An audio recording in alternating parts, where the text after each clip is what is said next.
السلام عليكم ورحمة الله تعالى وبركاته. الحمد لله رب العالمين.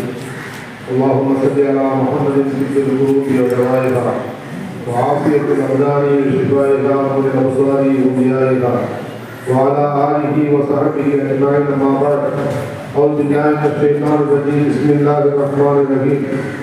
إن عدة الشهور عند الله 12 شهرا في كتاب الله وخلق السماوات والأرض منها أربعة حرم ذلك الدين القيم فلا تضلوا فيهن أنفسكم. صدق الله العظيم. قال رسول الله صلى الله عليه وسلم: اتق المحارم تكن أعبد الناس. صدق رسول الله صلى الله عليه وسلم. அல்லாஹ்வுடைய மாபெரும் கிருபையினால் கண்மணி நாயகம் ஸல்லல்லாஹு அலைஹி வஸல்லம் அவர்கள் பயணம் மேற்கொண்ட புனித மிஅராஜ் இரவும் கூடவே தூத்துக்குடியில் அடக்கம் பெற்றிருக்கிற ஆன்மீக ஆசான் மகான் ஷேக் முகமது அப்பா அவர்களுடைய கந்தூரி திருவிழாவும் இணைந்து இருவரும் விழாக்களாக இங்கே நடைபெற்று வருகிறது.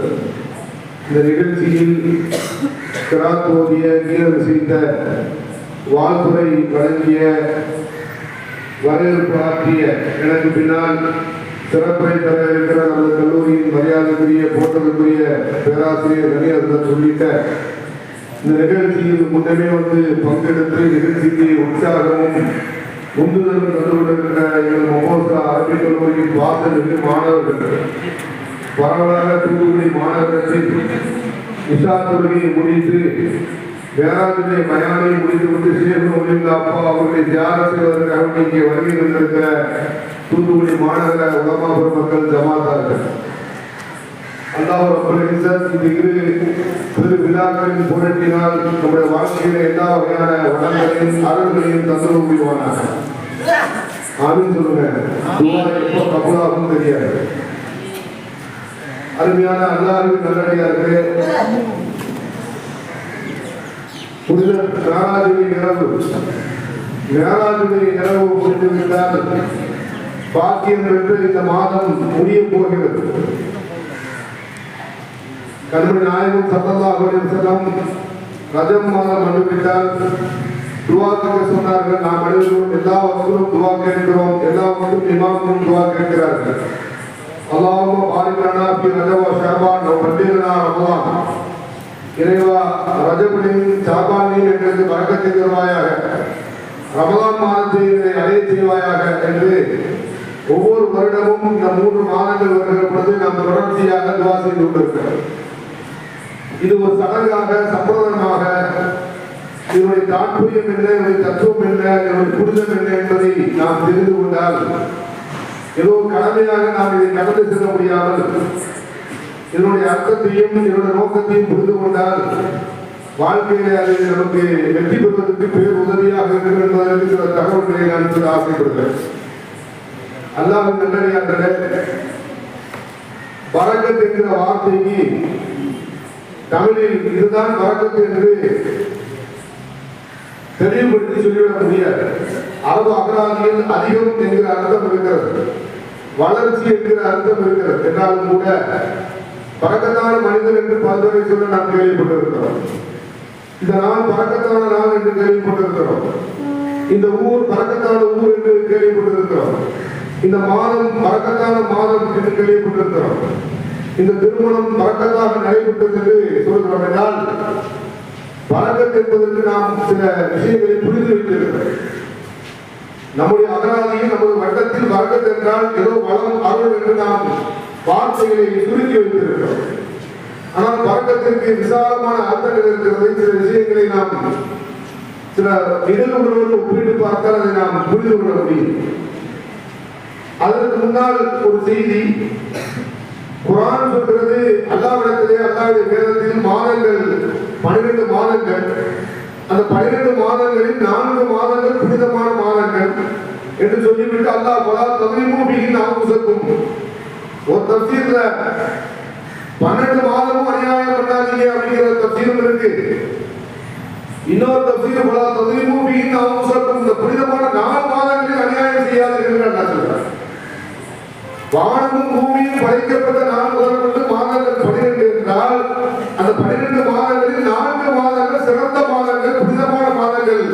அது அநியாயம் பண்ணாதீர்கள் என்று அல்லாஹ் சொல்கிறார். இந்த புனிதம் என்பது இஸ்லாம் என்று தோன்றியதோ அன்றல்ல, உலகம் தோன்றியது முதல் அந்த புனிதமாக இருக்கிறது. எனவே தான் இஸ்லாம் வருவதற்கு முன்னாலும் கூட ஜாகிலியாவுக்கு கூட இந்த மாதங்களிலே சண்டை செஞ்சவர்களை ஈடுபட மாட்டார்கள். எவ்வளவுதான் பகை இருந்தாலும் யுத்தத்துக்குண்டான அத்தனை சூழல்கள் இருந்தாலும் கூட யுத்தம் செய்ய மாட்டார்கள். இஸ்லாத்தில் வருவதற்கு முன்பு கூட மிக அறுபது ஒரு 4 மாதங்கள் புனித மாதங்கள். அந்த 4 மாதங்கள் 3 மாதங்கள் தொடர்ச்சியான மாதம், 1 மாதம் தனியாக. புனிதமான மாதங்களில் ஒன்று ரஜப், இன்னொரு 3 மாதங்கள் முதவாரி அதன் தொடர்படியாக வரும் துல்காதா, துல்ஹஜ், முஹர்ரம். இந்த 4 மாதங்கள் புனிதமான மாதங்கள். அந்த மாதங்கள்ல அநியாயம் செய்யாதீர்கள் என்று சொல்லப்பட்டிருக்கிறது.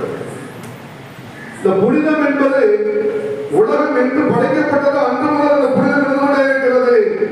இஸ்லாமியர்களாக இருக்கிற நம்மை பொறுத்தப்பட்டில் அந்த மாதங்களில் கூடுதலான புனிதம் என்னவென்றால், கண்மணி நாயகம் ஸல்லல்லாஹு அலைஹி வஸல்லம் அவர்கள் அவருடைய தாயின் கருவறையில் கரு தோன்றிய மாதம் இந்த ரஜப் மாதம். ஸல்லல்லாஹு அலைஹி வஸல்லம் கரு அது என்று தோன்றியது என்றால் ரஜப் மாதத்தில் தான் தாயின் வயிற்றில் தோன்றியது என்று குறிப்பிடப்பட்டு சொல்கிறார். பொதுவாக இந்த மாதத்தில் தான் தொழுகை நமக்கு கடமையாக்கப்பட்டது. கைது துன்யா வல் ஆகிரா, துன்யாவிலும் சரி, நாளைக்கு இறந்ததற்கு பிறகும் சரி, மறுமையிலும் சரி, நமக்கு நன்மையை தரக்கூடியது தொழுகை. அந்த தொழுகையில் இங்கே கடமையாக்கப்பட்டது. நாம் தொழுகிற தொழுகை சுன்னத்தாக இருந்தாலும் சரி, கடமையாக இருந்தாலும் சரி, அதில் கண்டிப்பாக கட்டாயம் ஃபாத்திஹா சூரா ஓத வேண்டும். உம்முல் குர்ஆன், ஆலமு சூரா, திருமறையில் இறக்கப்படுகிற அத்தனை சூறாக்களில் சிறப்பு வாய்ந்த சக்தி வாய்ந்த சூரா சூரத்துல் ஃபாத்திஹா அந்த ரஜப் மாதத்தில் இறக்கப்பட்டது. 4வதாக முதல் ஹிஜ்ரத் அபிசீனியாவில் ஜஅஃபர் இப்னு அபீ தாலிப் ரலியல்லாஹு அன்ஹு அவர்கள் பயணம் மேற்கொண்டார்கள். முதல் ஹிஜ்ரத் ஸல்லல்லாஹு அலைஹி வஸல்லம் மக்காவிலிருந்து மதீனா புலம்பெயர்வதற்கு முன்பு நடைபெற்ற ஹிஜ்ரத் அது இந்த மாதத்தில் தான் நடைபெற்றது என்றால், இதுவெல்லாம் இந்த மாதங்கள் சிறப்பு வாய்ந்த மாதம் என்பதற்கு அத்திவாரமாகவும் சான்று பெற்று கொண்டிருக்கிறது. ஆக இப்படி இந்த நாளும் இஸ்லாமியர்களோடு தொடர்புடையது. ரஹமத்துல் ஆலமீனாக வரைகின்ற கண்மணி நாயகம் ஸல்லல்லாஹு அலைஹி வஸல்லம் அவர்கள் இந்த மாதத்திற்கு பெருமை சேர்ப்பதற்கு கருவாக தாயின் வயிற்றில் அவர்கள் இருந்த காலம் ரஜப் மாதம். மேலாதிற்கு போய் தொழுகையை வாங்கி தந்தார்கள். அதுவும் நம்மை சார்ந்தது. தொழுகையில் ஓதப்படுகிற சூரத்துல் ஃபாத்திஹா அதை இஸ்லாமியராக இருக்கிற நாம் வாழ்ந்ததிலிருந்து மரணிக்கிற வரை நம்மளோடு தொடர்புடையது. 4வது ஹிஜ்ரத் அதற்குண்டான வாய்ப்பும் தருணமும் நமக்கு கிடைக்கப்படாவிட்டாலும் கூட ஹிஜ்ரத்திற்கு நமக்கு சொல்லித் தருவார்கள். ஹிஜ்ரத் முஹாஜிர்கள் யாரு? மன் ஹஜர மா நஹல்லாஹு அன்ஹு, அல்லாஹ் உலகத்தில் எதை தடுத்திருக்கிறானோ அதை தவிர்த்து நடக்கக்கூடிய அத்தனை பேருக்கு முஹாஜிர். அல்லாஹ் உலகத்தில் எதை தடுத்திருக்கிறானோ அதை தவிர்த்து நடப்பவர்கள் முஹாஜிர்கள் என்றால், இந்த 4ம் இஸ்லாமியர்களோடு பின்னி பிணைந்த ஒரு விஷயம். ஆக இப்படி பரக்கத்து பிறந்து இந்த மாதத்தில் குறிப்பிட்ட இந்த 4 மாதங்களில் நீங்கள் அநியாயம் செய்யாதீர்கள் என்று அல்லாஹ் சொல்கிறார். பொதுவாக ஒரு விஷயத்தை நாம் விளங்கிக் கொள்ள வேண்டும். சில இஸ்லாத்தில் சில நாட்கள் இருக்கிறது, சில மாதங்கள் இருக்கிறது.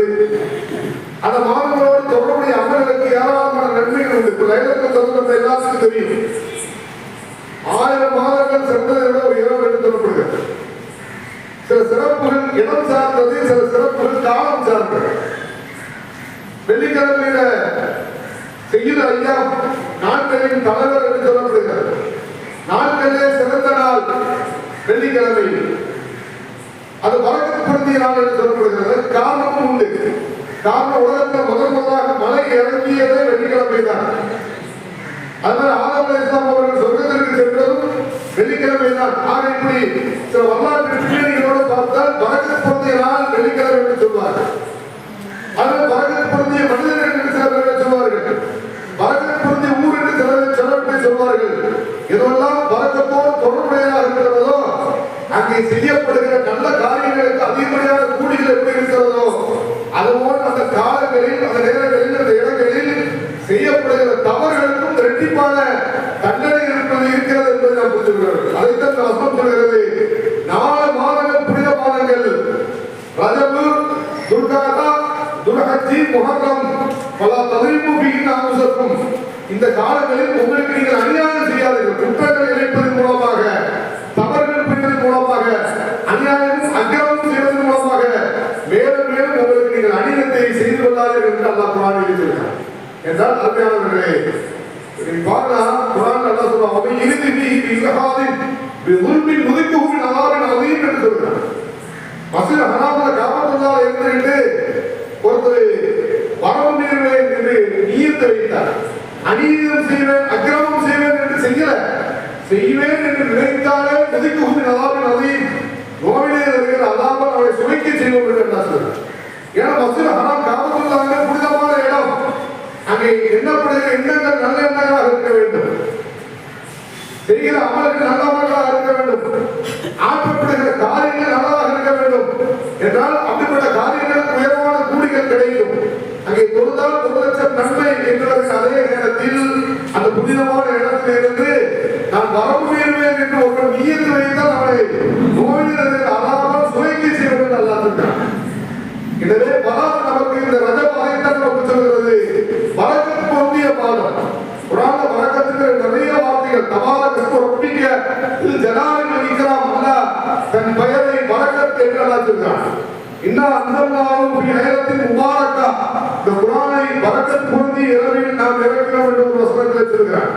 வ நஸல்னா மினஸ் ஸமாஇ மாஅன் முபாரக்கா, தண்ணீரை பரக்கத் பொருந்திய என்று அல்லாஹ் குர்ஆனிலே சொல்கிறான்.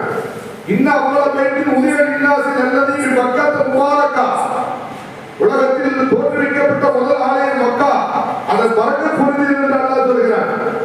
யூகத்தின் ஷஜரத்தின் முபாரக்கா, ஆலிவ் ஆயில் என்று சொல்லப்படுகிற ஜெய்தூன், அது பரக்கத் பொருந்தியது என்று அல்லாஹ் சொல்கிறான். ஆக இப்படி பரக்கத் என்று ஏராளமாக தகவல்கள் குர்ஆனிலும் ஹதீஸிலும் நிரம்பி கிடக்கிறது.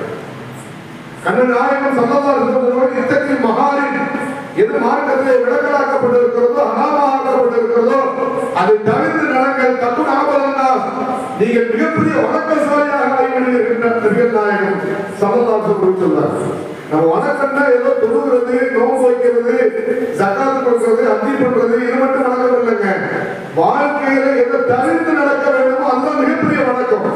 இத்தகைய மகாரின் ஹராமை தவிர்த்து நடங்கள். தக்குன் ஆபதன்னாஸ், நீங்கள் மிகப்பெரிய வணக்கசாலியாக ஆகிவிடுவீர்கள் என்று கண்மணி நாயகம் ஸல்லல்லாஹு அலைஹி வஸல்லம் சொல்வார்கள். எனவே அருமையானவர்களே, புனிதமான மாதங்கள் நம்மை வருகிற பொழுது அல்லாஹ் பாரிக்கனா ஃபீ ரஜப் வ ஷஅபான், ரஜபையும் ஷஅபானையும் பரக்கத்தா ரமலானை அடைய செய்யும் என்று சொல்கிறார். அருமையானவர்களே, இது துஆவா பண்றது கூட பரக்கத் கிடைக்கணும்னா அதுக்கு சில நிபந்தனைகள் நமக்கு இருக்கிறது. நமக்கு சொல்லித் தராங்க, மின் ஐன தரத்தில் பரக்கா, பரக்கத் எங்கிருந்து வருகிறது என்றால் மின் தாஅத்தில்லாஹி வ தக்வாஹு, அல்லாஹ்வை வணங்குவதன் மூலமாக, அல்லாஹ்வை அஞ்சுவதன் மூலமாக தான் பரக்கத் வரும் என்று சொல்கிறார்கள். எனவே நீங்கள் திக்ர் வ துஆ, அல்லாஹ்வை நினைவு கூறுவது, திக்ர் செய்வது, அவரிடத்தை படித்து துஆக்களை செய்வது, அதன் மூலமாக தான் பரக்கத் வரும். அதே மாதிரி மின சிதுகி, உண்மை வாய்மை வாழ்க்கையில் இருக்கிற பொழுது நமக்கு பரக்கத் வரும். மினல் ஹலாலி மினல் ஃபில் மகக்கலி வல் மஷ்ரபி வல் மால், அருந்துகிற பானத்திலிருந்து, சாப்பிடுகிற உணவிலிருந்து, சம்பாதிக்கிற பொருளாதாரத்திலிருந்து அத்தனையும் ஹலாலாக இருந்தால் மட்டும்தான் பரக்கத் வரும். இப்ப எண்ணி பாருங்க, நம்ம எல்லா வகையிலும் துஆ செய்யறோம். இறைவா எனக்கு பரக்கத்தை தான் கேட்கிறோம், ஆனா செய்வதெல்லாம் தவறான காரியம். எங்கிருந்து பரக்கத் வரும்? ஒரு பரக்கத் வரணும்னு சொன்னா வாழ்க்கையில் அல்லாஹ்வுடைய தஆத்தும் தக்வாவும் இருக்க வேண்டும், அல்லாஹ்வுடைய திக்ர் இருக்க வேண்டும், அல்லாஹ்விடத்திலே அகந்தை ஒழிந்து அவனிடத்திலே மண்டியிட்டு பிரார்த்தனை செய்ய வேண்டும், உண்மை இருக்க வேண்டும். சாப்பிடுகிற சாப்பாடு, குடிக்கிற பானத்திலிருந்து, உழைக்கிற சம்பாத்தியத்திலிருந்து அனைத்தும் ஹலாலாக இருக்க வேண்டும். இவைகள் எல்லாம் பரக்கத்தை கொண்டு வந்து சேர்க்கும் என்று நமக்கு இமாம்கள் சொல்லியிருக்கிறார்கள். அதை சம்பாதிக்கிற இந்த பரக்கத்துகளும் அருள் கொடைகளும் வளங்களும் நம்மிடத்தில் தொடர்ந்து இருக்க வேண்டும். நம்மை விட்டு சென்றுவிடக் கூடாது என்றால் சில காரியத்தை செய்யவும் கூடாது. பரக்கத்து நம்ம இருக்கிற பரக்கத்தை ஒழிஞ்சு போகணும்னா சில காரியத்தை செஞ்சு ஆட்டப்படியே போயிடும். மாசியத்தை அல்லாஹ்வுக்கு மாறு செய்வது, அநீதம் செய்வது, பொய்க்கு வைப்பது, குரோதமும் குமாரத்தோடு நடந்து கொள்வது, ஹராமாக இருப்பது, அல்லாஹ்வை திக்ர் செய்வது, கொடுப்பது